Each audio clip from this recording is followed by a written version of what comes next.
বিএনপির ভারপ্রাপ্ত চেয়ারম্যান জনাব তারেক রহমান তিনি তাকে অভ্যর্থনা জানানোর জন্য জুলাই ৩৬ এক্সপ্রেসওয়েতে যে অস্থায়ী মঞ্চ করা হয়েছিল সেই মঞ্চে তিনি বক্তব্য দিলেন এবং বক্তব্য দিয়ে তিনি সেখান থেকে বাসে করে তিনি হযরত শাহজালাল আন্তর্জাতিক বিমানবন্দর থেকে এই মঞ্চে উপস্থিত হয়েছেন। সেই বাসে করে তিনি এখন যাচ্ছেন রাজধানীর এভারকেয়ার হসপিটালে, যেখানে তার মা বিএনপি চেয়ারপারসন বেগম খালেদা জিয়া চিকিৎসা নিচ্ছেন। সেখানকার উদ্দেশ্যে তিনি রওনা দিয়েছেন। বিএনপির ভারপ্রাপ্ত চেয়ারম্যান জনাব তারেক রহমান তিনি বক্তব্য শেষ করার পর আবার তিনি বলেছেন, আই হ্যাভ আ প্ল্যান।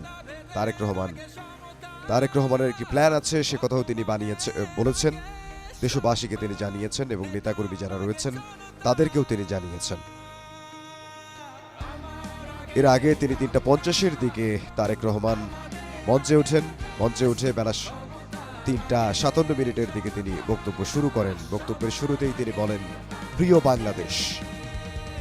তার সঙ্গে ছিলেন বিএনপির নেতাকর্মীরা এবং বিভিন্ন রাজনৈতিক নেতাকর্মীরাও মঞ্চে উপস্থিত ছিলেন। নেতাকর্মীদের উদ্দেশ্য করে তিনি মঞ্চ থেকে হাত নাড়েন এবং তারেক রহমান তার বক্তব্যে বলেন, ৭১ দেশের মানুষ যেমন স্বাধীনতা অর্জন করেছিল ২০২৪ সালে, তেমন সর্বস্তরের মানুষ সবাই মিলে এদেশের স্বাধীনতা ও সার্বভৌমত্বকে রক্ষা করেছিল। আজ বাংলাদেশের মানুষ কথা বলার অধিকার ফিরে পেতে চায়, তারা তাদের গণতন্ত্রের অধিকার ফিরে পেতে চায়। তারেক রহমান তার বক্তব্যে আরো বলেন, আমাদের সময় এসেছে সকলে মিলে দেশ গড়ার। এদেশে পাহাড়ের, সমতলের, মুসলমান, হিন্দু, বৌদ্ধ, খ্রিস্টান সবাই আছে।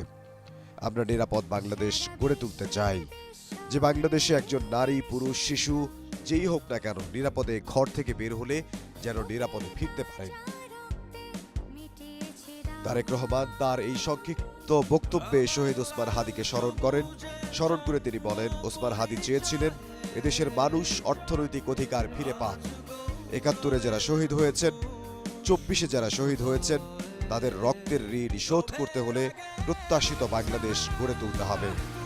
তরুণ প্রজন্মই আগামীতে দেশ গড়ে তুলবে বলেও জানিয়েছেন